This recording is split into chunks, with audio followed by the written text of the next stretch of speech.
2016년도 27회차 부동산학개론 기출문제 함께 정리하겠습니다. 1번 문제. 박스 안으로 들어가서 첫 번째 포인트를 잡으면 자본이익, 운용이익, 다시 표현하면 자본이득, 소득이득 또는 가격, 임대료죠. 관련되는 토지의 특성 그러면 영속성이 됩니다. 두 번째, 가격이 하락한다고 할지라도 어느 특정한 시점을 기준으로 했을 때요. 어차피 이 부동산은 소모되지 않을 것이기 때문에 1년 후에 5년 후에 내가 처분을 한다고 하더라도 괜찮을 거야. 구태여 가격이 떨어진 지금 내가 팔 이유가 없다. 따라서 이렇게 매각을 미루게 되는 것도 영속성 때문에 가능합니다. 세 번째, 부동산의 관리. 어쨌든 어떤 자산이든 관리가 중요하다는 얘기는 오랜 시간 동안 이용 가능하기 때문입니다. 답은 영속성이 됩니다. 2번 문제. 개론에서 제일 중요한 건 그러니까 토지의 용어 정의는 항상 출제가 되는 거죠. 토지의 용어 정의는 출제가 되는데 가끔씩 이렇게 우리를 불편하게 만들기도 합니다. 자, 동그라미 1번은 지적법상 지목인데, 자, 키워드는, 자, 1번에서 키가 뭘까요? 인공적. 그래서 유치하지만 기억으로 기억합시다. 인공적의 기억이 있죠. 공짜의 기억이 있죠. 국어입니다. 따라서 유지가 아니라 국어가 돼야 맞는 거죠. 기억으로 기억합시다. 동그라미 2번으로 가볼까요? 건축법상 분류인데 운전학원이나 정비학원은 자동차 관련 시설에 해당되고요. 무도학원은 위락시설에 해당되는 건데 또 출제될 것이라는 기대감은 없습니다. 그래서 공법 시간을 위해서 해야 되는 상황이라면 기억하시되 그렇지 않으면 개의치 맙시다. 동그라미 3번으로 갑시다. 그럼 2번은 정확한 표현입니다. 동그라미 3번으로 갑니다. 그러니까 토지의 용어 정의가 나올 때는 우리가 이행지를 먼저 보고 찾으러 가는 게 편하다 그랬죠. 이행지라면 첫 번째 키가 뭘까요? 지역 내에서. 그런데 지역 상호간이다 그랬으니까 이건 이행지가 아니라 후보지를 설명하는 거죠. 동그라미 4번으로 갑니다. 주택외. 주택외라고 했으니까 준주택. 5번은 법이 개정되면서 삭제된 부분입니다. 이런 게 많으면 좋은데, 그죠? 답은 2번 됩니다. 3번 문제로 가겠습니다. 1번하고 5번을 같이 볼까요? 동그라미 1번하고 5번하고 1번은 복합 개념이고 동그라미 5번은 복합 부동산인데 동그라미 5번은 우리 시험 1회 때 기출 문제입니다. 복합 부동산이란 이게 문제예요. 그러니까 문제도 아주 단순합니다. 복합 부동산이란 이게 문제였고 정답은 토지와 건물이 결합된 상태인데 자, 결과적으로 우리가 복합 부동산이라고 하는 것도 시험에 출제되는 이유는 딱 한 가지입니다. 복합 개념의 부동산과 구분 가능한지를 물어보는 게 목적이에요. 그래서 우리는 복합 부동산이라는 개념을 아예 머릿속에 넣지 않는 게 좋아요. 토지와 건물이 결합된 상태다. 그딴 거 필요 없어요. 그럼 우리는 어떻게 할 거냐? 복합 개념의 부동산이든 뭐 복합이든 이런 단어가 나오면 물리적, 경제적, 법률적, 동그라미 1번에 있는 거요. 법률적, 경제적, 기술적이라는 말이 보이면 복합 개념이고 안 보이면 복합 부동산입니다. 그래서 별도로 구분하지 않도록 합시다. 5번은 우리는 1번만 기억할 겁니다. 2번, 민법상 부동산을 우리는 흔히 협의의 부동산이라 그러죠. 협의의 부동산은 토지와 그 정착물을 말합니다. 그래서 우리는 이 세 가지는 마치 동의어처럼 쓰기로 했습니다. 협의의 부동산 이꼴 민법상 부동산 이꼴 토지와 그 정착물. 동그라미 3번, 기술적 개념 또는 물리적 개념에는 네 가지가 있죠. 물리적 개념에는 네 가지. 뭐가 있다고요? 공간, 위치, 환경, 자연. 네 가지는 필히 기억해야 됩니다. 그래서 공간과 자연은 좋은데 생산 요소와 자산이라고 하는 것은 경제적 개념이기 때문에 틀렸습니다. 답은 3번. 자, 다시 한 번 더요. 문제를 보세요. 부동산 개념에서 제일 중요한 것은 복합 개념인데 복합 개념 중에서도 제일 출제비도 높은 것은 구분하는 겁니다. 기술, 경제, 법률을 구분하는 것이고 동그라미 4번으로 갑니다. 준부동산 그럼 몇 가지만 기억합시다. 먼저 준부동산은 동산이다, 부동산이다, 동산이다. 그런데 동산인데 부동산처럼 이용하기 위해서는 등기나 등록이 필요하다는 것이고, 그리고 결과적으로 준부동산이라는 개념을 만든 것은 저당권의 객체로 이용하고자 합니다. 따라서 4번에서는 등기 등록의 공시 방법을 갖춤으로써 부동산에 준하여 취급되는 결론은 동산이다 그랬습니다. 이 개념은요. 답은 3번 됩니다. 4번 문제로 가보겠습니다. 자, 첫 번째. 가격 탄력성을 구하라고 했습니다. 문제를 잘 보셔야 됩니다. 아파트 수요의 가격 탄력성이죠.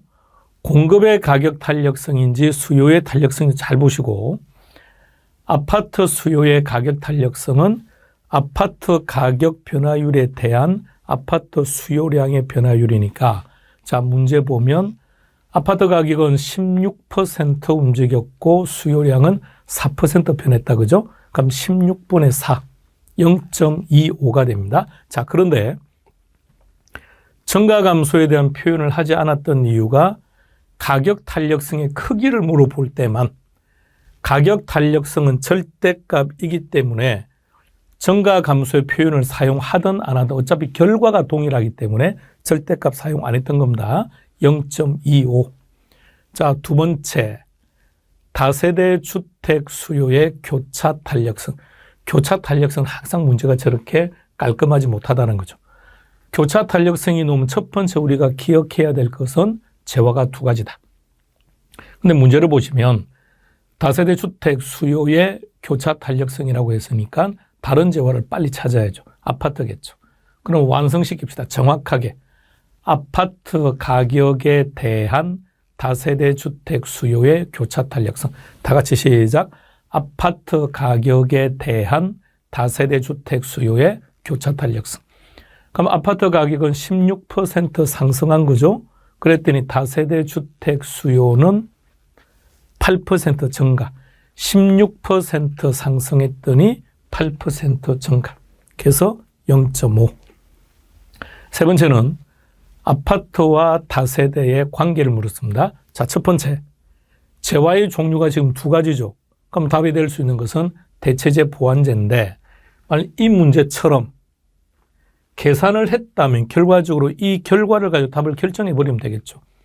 0.5라는 얘기는 플러스 값이니까, 그럼 교차 탄력성에서 플러스 값이 되면 대체재. 아니면 평소 우리가 하던 대로. 자, 아파트 표현을 잘 봐야 돼요. 아파트에 대한 다세대 주택 관계 물어보면 우리는 정확하게 아파트 가격에 대한 다세대 주택 수요. 그래 답을 빨리 찾죠. 아파트 가격은 상승했고, 계산 문제가 아닌 이상 숫자를 보지 않습니다. 아파트 가격은 상승했고 다세대 수요는 증가했고. 자, 체크된 부분, 깜빡깜빡이는 부분을 보세요. 상승했더니 증가했다. 비례. 따라서 대체재 답은 1번 됩니다. 5번 문제로 가겠습니다. 동그라미 1번. 오히려 학습량이 많으신 분이 실수했던 문제. 동그라미 1번요. 자, 제일 마지막에 완전 탄력적이다. 완전 탄력적인 그래프 형태가 수평이죠. 수평이면 가격이 불변인데 지문이 미세한 가격 변화. 미세한 가격 변화라는 말의 의미가 불변이라는 뜻입니다. 따라서 완전 탄력적이다. 동그라미 2번으로 가겠습니다. 동그라미 2번에서는 우리가 수요의 탄력성 결정 요인, 그럼 대표적인 게 뭐가 되죠? 그렇죠. 대체재. 따라서 대체재 존재 여부는 탄력성이 상당히 중요하다. 동그라미 3번에서는 비탄력적이다. 무슨 뜻이라고요? 가격이 많이 변한다. 따라서 비탄력적이라는 표현이 나오면 가격에 체크해 놓고 가격이 많이 변한다는 의미가 되면 정확합니다. 동그라미 4번으로 가겠습니다. 용도가 다양하다면 소비자 입장에서 선택의 폭이 크므로 탄력성은 커진다. 5번으로 갑니다. 관찰 기간이 길다. 다른 말로 바꾸면 장기다. 수요이든 공급이든 장기일수록 탄력적이다. 그죠? 탄력적이라고 했으니까 가격 탄력성 커진다. 이렇게 나와야죠. 답은 5번 됩니다. 6번 문제, 금이집. A시장.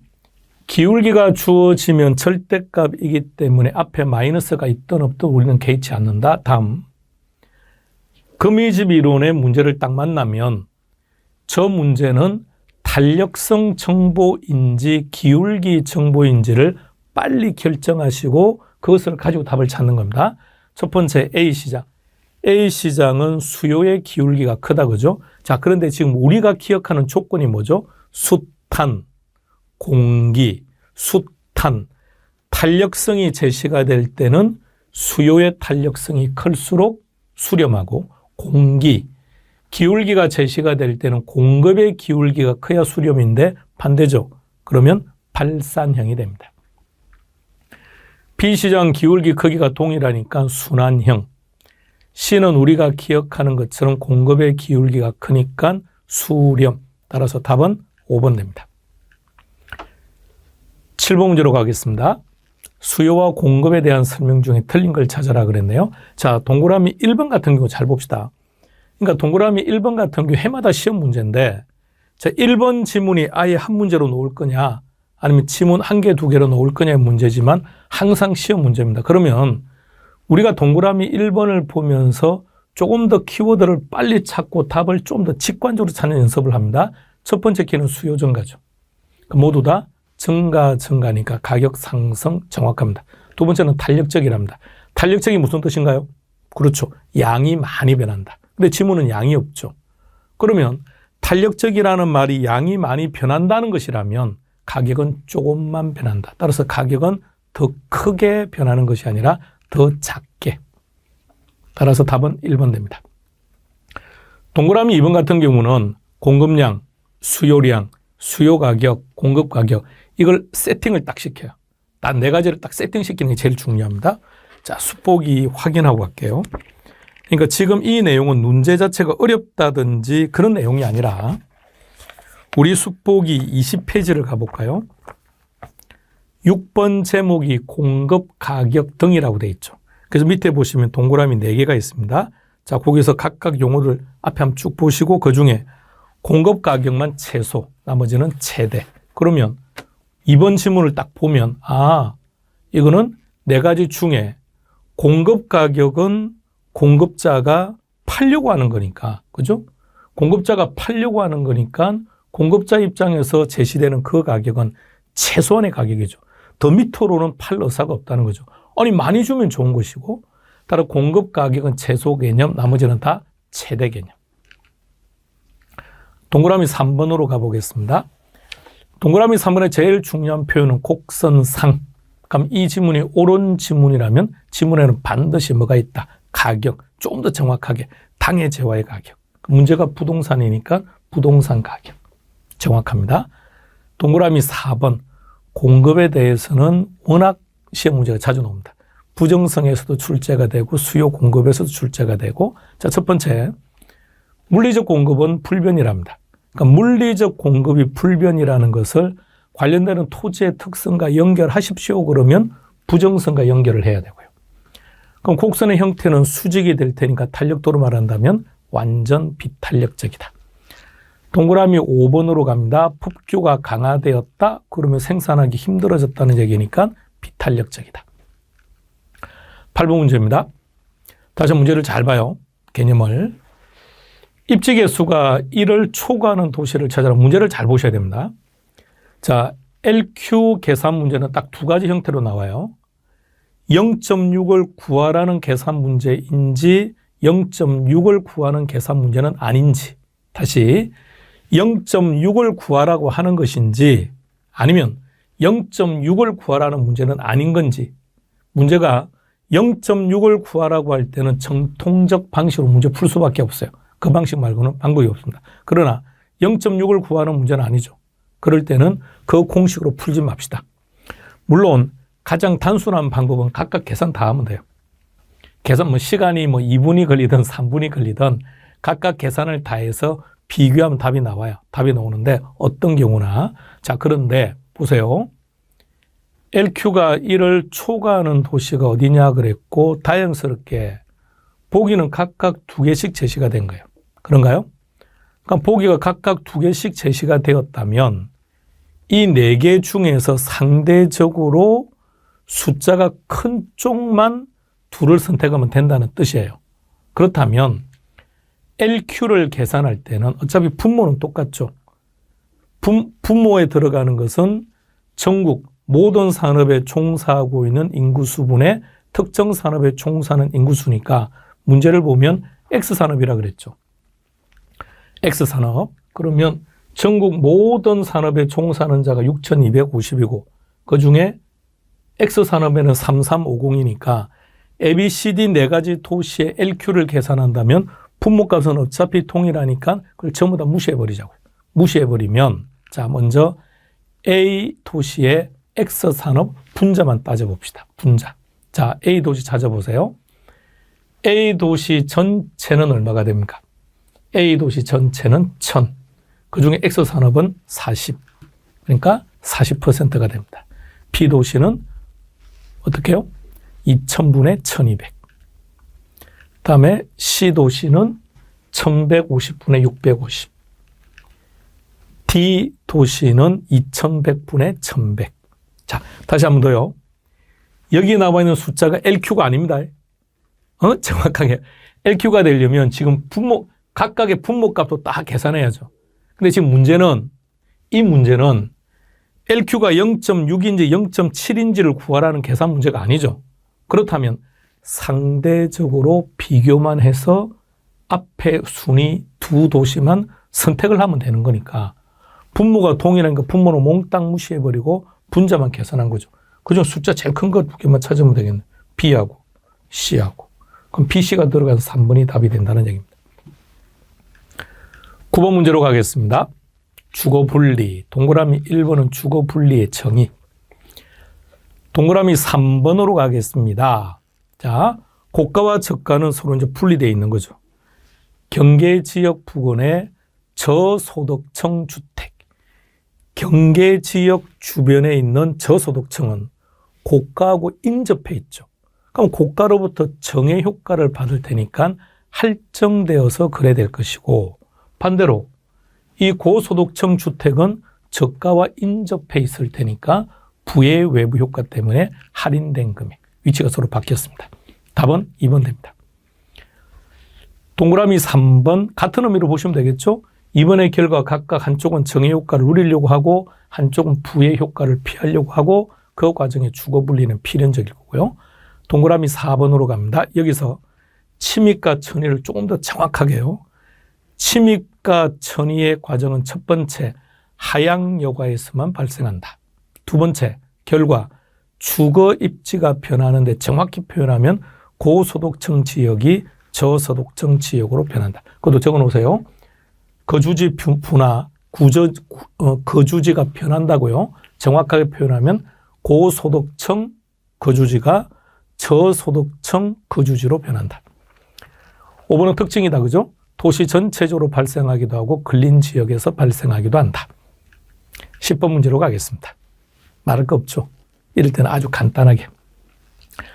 첫 번째, 독점적 지위다. 이것만 가지고도 정의할 수 있겠네요. 마르크스가 지대를 정의할 때 이렇게 한 거죠. 그리고 최열등지, 다른 말로 표현했을 때 한계지에서도 지대가 발생함을 주장했던 사람은 마르크스. 두 번째, 지대의 정의. 비옥도하고 관계가 없다. 비옥도를 중시했던 사람이 리카도를 부정했던 사람이 마르크스니까 마르크스. 토지의 사유화. 그래서 첫 번째에 있는 독점적인 지위라고 본 거죠. 따라서 답은 5번 됩니다. 11번 문제로 갑니다. 틀린 걸 찾아라 그랬습니다. 1번은 효율적 시장의 정의. 동그라미 2번으로 갑니다. 강성의 정의다. 그죠? 강성은 어떤 거죠? 공표된 정보이든 공표되지 않은 정보이든 결론 모든 정보가 시장 가치에 반영되어 있다. 그러므로 어떠한 경우에도 초과 이유는 얻을 수 없다. 동그라미 3번으로 갑니다. 강성이, 자, 한 가지만 정리합시다. 완전 경쟁 시장은 어떤 경우도 초과 이윤이 발생하지 않습니다. 완전 경쟁 시장은 어떤 경우에도 초과 이윤은 발생하지 않습니다. 효율적 시장의 종류는 세 가지죠. 약성, 중강성, 강성. 그런데 약성과 중강성은 초과 이윤이 발생하기 때문에 이 두 시장은 완전 경쟁 시장과 접근성 자체가 괴리되는 거죠. 그런데 강성 효율적 시장은 초과이윤이 발생하지 않으니까 완전 경쟁시장에 가깝다는 얘기입니다. 따라 동그라미 3번 강성은 완전에 가장 근접하는 시장이다. 정확합니다. 뭘 가지고 얘기한 거죠? 초과이윤을 가지고. 그래서 효율적 시장에서는 무조건 시험 문제가 초과이윤을 물어보는 겁니다. 동그라미 4번으로 갑니다. 약성. 동그라미 4번에서 실수하면 딱 하나밖에 없습니다. 이 현재 가치. 이것 때문에 딱 실수하는 거예요. 저걸 현재 정보로 해석을 해버리면 모든 게 뒤죽박죽 돼버립니다. 다시 한 번만 떠요. 약성, 중강성, 강성, 어떠한 시장이든 현재 가치를 구하는 겁니다. 현재 가치를 구할 때 과거의 정보만 반영하느냐? 그럼 약성. 현재 가치를 구하는데 과거와 현재 정보까지 반영하면 중강성.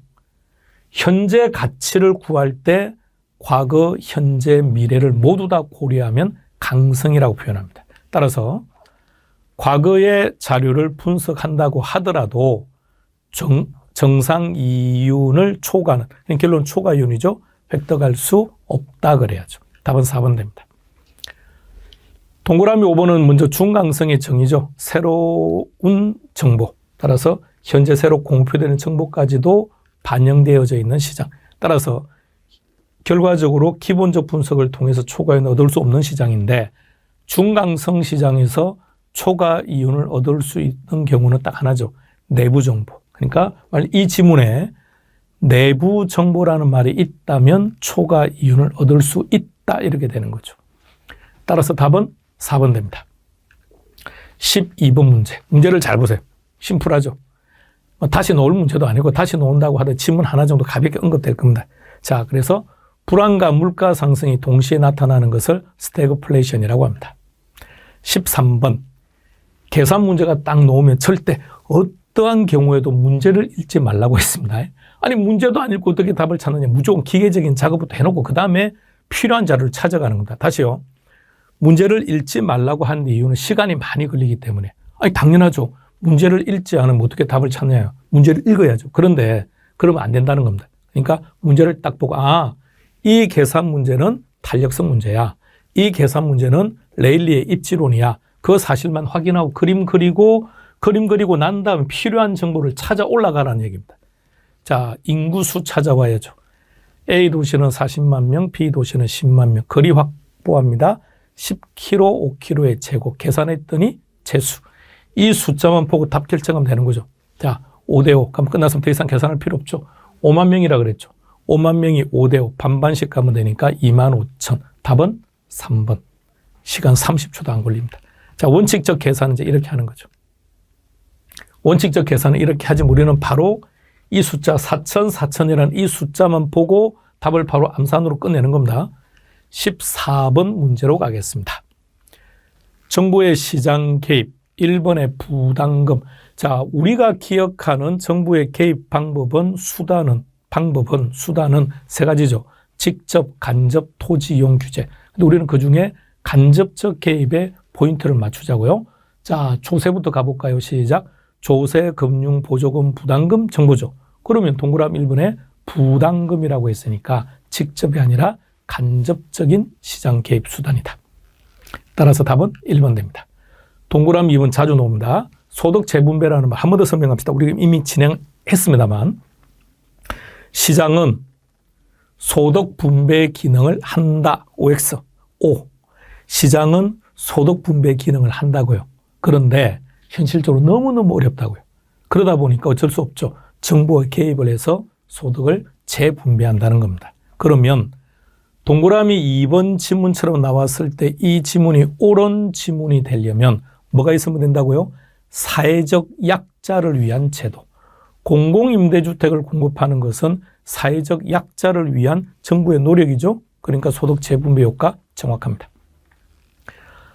동그라미 3번으로 갑니다. 정부가 분양가를 규제했답니다. 자, 목적은 가격을 안정시킴으로써 무주택자들의 주택 취득을 용이하게 하고자 하는 게 목적입니다. 그러나 건설사 입장에서 본다면 위험 부담이 커지죠. 건설사는 이렇게 하는 거죠. 자, ABC라는 지역에서 개발 사업을 해요. 그런데 A와 B에서는 이익이 생길 수 있지만 C에서는 손실이 생길 수도 있다는 거죠. 근데 이제 우리 건설회사는 이렇게 하고 있다는 거죠. C에서 발생한 손실을 고스란히 A와 B에서 수익 창출로 연결시키는 거죠. 그래서 결론은 손해를 안 보려고 하는 거니까. 근데 건설회사가 분양가가 규제되면 위험 부담이 크니까 생산을 한다, 안 한다? 생산을 안 한다. 그러니까 공급량이 감소하겠죠. 그럼 공급량이 감소하면 가격은 어떻게 될까요? 오히려 상승해 버리겠죠. 그 결과 사회적 후생 손실이 발생할 수도 있다는 얘기입니다. 근데 편안해 갑시다. 정부의 시장 개입은 사회적 후생 손실을 현실적으로 그냥 가져온다고 생각하시면 됩니다. 동그라미 4번으로 가겠습니다. 정부가 시장에 개입하는 근거, 다른 말로 원인, 수단이죠. 이 원인이 뭘까요? 결론은 지금 동그라미 4번에서는 시장 실패인데 우리는 그렇게 기억 안 했습니다. 일치하지 않는다. 일치하지 않는다는 개념으로 이야기를 했습니다. 동그라미 5번, 수용은 갈등을 야기시킵니다. 15번 문제로 갑니다. 지역지구제. 동그라미 1번. 자, 동그라미 1번 표현 먼저 읽고 갑시다. 이게 전통적인 표현이고 우리 시험에서 가장 많이 나왔던 1회부터 33회 때까지 전체로 놓고 보면 제일 많이 나왔던 표현인데 최근 10년 기준으로 보면 표현이 바뀝니다. 자, 시작합니다. 지역지구제는 크게 두 가지로 접근합니다. 첫 번째, 개론적 입장에서, 즉 학문적 입장에서는 이렇게 표현합니다. 부의 외부 효과를 제거하거나 감소하는 거다. 다음 두 번째는 공법적 입장이에요. 공법이니까 법이죠. 법이니까 법적, 행정적 이런 표현을 씁니다. 법적, 행정적 이런 표현. 두 번째, 여러분들이 공법을 보게 되면 용도 지역지구제의 목적을 뭐라고 했느냐? 국토의 효율적 이용이라고 되어 있어요. 그래서 효율적이다, 경제적이다. 정리합니다. 동그라미 1번. 자, 1번 질문을 다시 해석합시다. 문제를 먼저 보세요. 문제는 지역지구제인데 동그라미 1번은 토지 이용이라는 말을 썼죠. 그래서 우리는 어떻게 하느냐면 토지 이용 규제라는 단어가 보이던 지역지구제라는 단어가 보이던 무조건 지역지구제를 해석하는 겁니다. 왜? 지역지구제는 토지 이용 규제의 수단 중 한 가지예요. 그래서 토지 이용 규제, 이용에 대한 수단이 나온다고 해서 지문 그대로 해석하지 말고 그냥 외부 효과, 용도 지역지구제로 바꿔버리면 훨씬 편할 겁니다. 자, 다시 갑니다. 1번 마무리합니다. 부의 외부 효과를 제거하거나 감소시킨다. 두 번째는 뭐라고요? 경제적이고 효율적이다. 세 번째, 법적이고 행정적이다. 동그라미 2번에서 키는 공동주택이죠. 공동주택은 2종 전용 주거지역이죠. 이 부분 때문에 X, 답은 2번 됩니다. 동그라미 3번으로 가보겠습니다. 외부 효과에 대한 효율적인 해결을 제시하지 못했다. 자, 여기까지는 시장 실패죠. 그러면 그때 정부가 개입하는 수단으로 쓰는 것이 지역지구제입니다라는 표현인 거죠. 그런데 지문을 조금만 더요. 그래서 우리가 1번 지문하고 3번 지문을 연결해 보세요. 어떤 의미인지 아시겠습니까? 똑같은 내용입니다. 그러니까 동그라미 3번, 외부 효과에 대한 효율적 해결책을 제시하지 못했다. 그럼 거기서 말하는 외부 효과가 정의 외부 효과가 아니겠죠. 정의 외부 효과를 해결하기 위한, 아니죠. 정의 외부 효과는 바람직한 거니까. 그럼 결과적으로 동그라미 3번은 부의 외부 효과를 말하는 거고, 부의 외부 효과를 해결하는 수단으로서 실시하는 게 지역지구제입니다라고 지금 말을 한 거죠. 동그라미 4번에서 지역지구제는 딱 이거 한 가지만 기억합시다. 중복지정과 관련이 딱 한 가지만요. 자, 우리는 지역지구제 이렇게 말하죠. 용도지역, 용도지구, 용도구역. 제일 포괄적 개념 용도지역이죠. 용도지역만 중복지정할 수 없습니다. 나머지는 신경 쓸 거, 나머지는 전부 중복지정 가능해요. 나머지는 용도지역과 용도구역, 용도지역과 용도지구도 다 중복지정 가능합니다. 딱 하나, 용도지역 상호 간에는 중복지정할 수 없다. 동그라미 5번으로 갑시다. 도관농자, 도관농자. 답은 2번 됩니다. 16번 문제로 갑니다. 분양가 상한제, 동그라미 1번 분양가격 기억하셔야 됩니다. 자, 분양가 상한제는 기출문제 범위 절대 못 벗어나요. 그러니까 이 기출문제에서 정리하는 거 알고 가시면 돼요. 분양가격은 택지비와 건축비를 합친 건데 뭐가 있다고 했습니까? 그렇죠. 토지는 아니고 건물만. 그래서 토지 임대부 분양주택일 때는 택지비는 빠지고 건축비만 함께 기억해야 됩니다. 동그라미 2번 도입 배경 가격을 안정시킴으로써 무주택자들의 주택 취득을 용이하게 하고자 함이 목적입니다. 현재 우리가 시행하는 제도죠. 동그라미 4번 앞선 문제에서도 이게 나왔었죠. 방금 우리 문제 푸는 과정에서 결과적으로 이렇게 되면 건설사가 공급을 안 할 가능성이 많다는 거죠. 그래서 신규 분양주택의 공급이 위축될 것이고 나아가서 질적인 수준도 하락할 가능성이 있다. 동그라미 5번 분양가 상한제 예외가 있죠. 그동안 우리 개론에서 가장 많이 나왔던 게 도생인데 분양가 상한제 예외 첫 번째가 도생, 경제 자유구역도 있죠. 그죠? 경제 자유구역. 그리고 50층 이상 150m 이상인 경우는 관광특구에 한정해서 자, 같이 기억해 두셔야 됩니다. 답은 5번 됩니다. 17번 문제로 들어갑시다. 자, 하나씩 다 보셔야 되겠네요. 동그라미 1번 첫 번째 키는 공동주택. 공시대상 8개 중에 개별자 붙는 것 제외한 나머지는 모두 다 국장이 공시권자가 돼야죠. 틀렸고요. 그 뒤에 지문도 봅시다. 국장의 의견을 듣는다 그런 것이 아니라 중앙부동산가격공시위원회 심의를 거쳐서 하는 거죠. 따라서 1번은 X. 동그라미 2번으로 가면 토지 선매. 토지 선매 조건들을 좀 추가로 보시죠. 자, 내용도 쭉 보면 토지에 대해서 선매자에게 강제로 수용은 안 되죠. 협의 매수죠. 이 부분 때문에 X. 동그라미 3번으로 갑니다. 부동산 거래 신고. 부동산 거래 신고는 거래 계약을 체결한 날로부터 30일 이내죠. 정확해요. 거래 계약의 체결일로부터 30일 이내에 신고하는 겁니다. 동그라미 4번은 선분양, 후분양 바뀐 것 같죠? 주택 공급을 감소시킨다라는 표현 자체는 건설사 입장에서 볼 때 건설사가 불리하다는 얘기니까 그러면 선분양, 후분양 위치가 서로 바뀌어야죠. 건설사는 뭘 선호합니까? 후분양을. 자, 이렇게 나오는 게 맞는 표현이죠. 다음 동그라미 5번 표현도 한번 봅시다. 장기 일반 민간 임대주택이에요. 여기서 말하는 장기는 10년입니다. 10년. 10년 이상 임대할 목적으로 취득해서 임대하는 임대주택입니다. 자, 이렇게 해서 틀린 것은 옳은 걸 찾는 문제네요. 옳은 것이니까 답은 5번 됩니다. 18번 문제로 가보겠습니다. 틀린 걸 찾으라 그랬습니다. 동그라미 1번. 자, 다 무시하고 먼저 1번에서 제일 중요한 키는 일단 순영가입니다. 순영가가 나오면 할인율은 요구 수익이다. 그죠? 그래서 순현재 가치이기 때문에 요구 수익률에 따라서 그 값이 달라질 수 있다. 정확한 표현입니다. 동그라미 2번에 순영가법과 수익성 지수법을 통한 의사결정이 달라질 수도 있다. 우리 이거 앞선 우리 기출문제 푸는 과정에 실제 데이터를 제시했죠. 어떤 경우였죠? 현금 흐름의 양상이 다른 경우. A라는 투자 대학은 100억, A라는 투자 대안은 100억 투자하고 B라는 투자 대안은 1억 투자했다. 이렇게 투자 규모가 다른 경우, 현금 흐름의 양상이 다른 경우에는 이럴 수도 있다는 것. 동그라미 3번으로 가보겠습니다.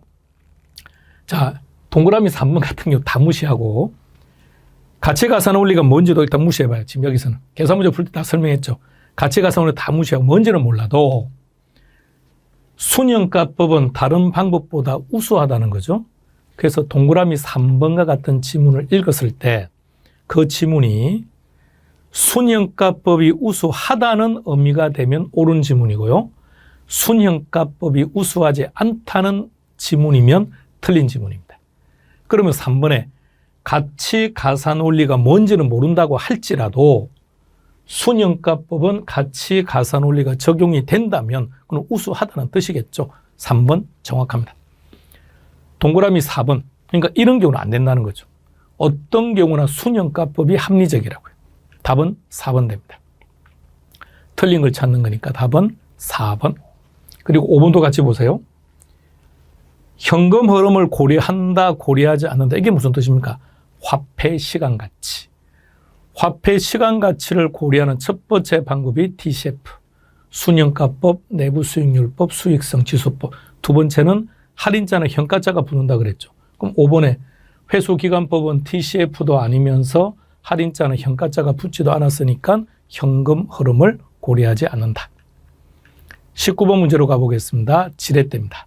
동그라미 1번. 이게 지렛대의 정의죠. 자, 레버리지, 즉 부채죠, 부채. 부채를 이용해서 투자하는 게 지렛대인데, 그런데 결과 부채를 이용해서 유리하다는 것을 일반적으로 말하는 것이고, 그러니까 부채를 이용해서 수익은 커지겠지만 남의 부채를, 남의 돈을 이용한 거니까 위험이 감소할 수는 없겠죠. 위험은 증가한다. 따라서 기억은 X.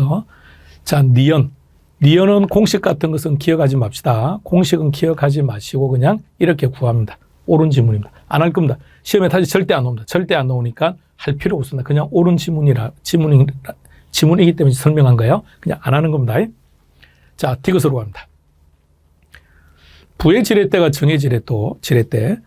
부의 지렛대에서 정의 지렛대로 변하거나 정의 지렛대에서 부의 지렛대로 변하려면 첫 번째, 대출 이자율이 변하거나 부동산 가격이 변해야 됩니다. 그렇다면 디귿처럼 부의 지렛대가 정의 지렛대로 변하려면 투자자 입장에서 유리해져야 되니까 대출 금리가 인하하거나 부동산 가격이 상승하는 경우지 부채 비율의 업다운과는 아무런 관계가 없습니다.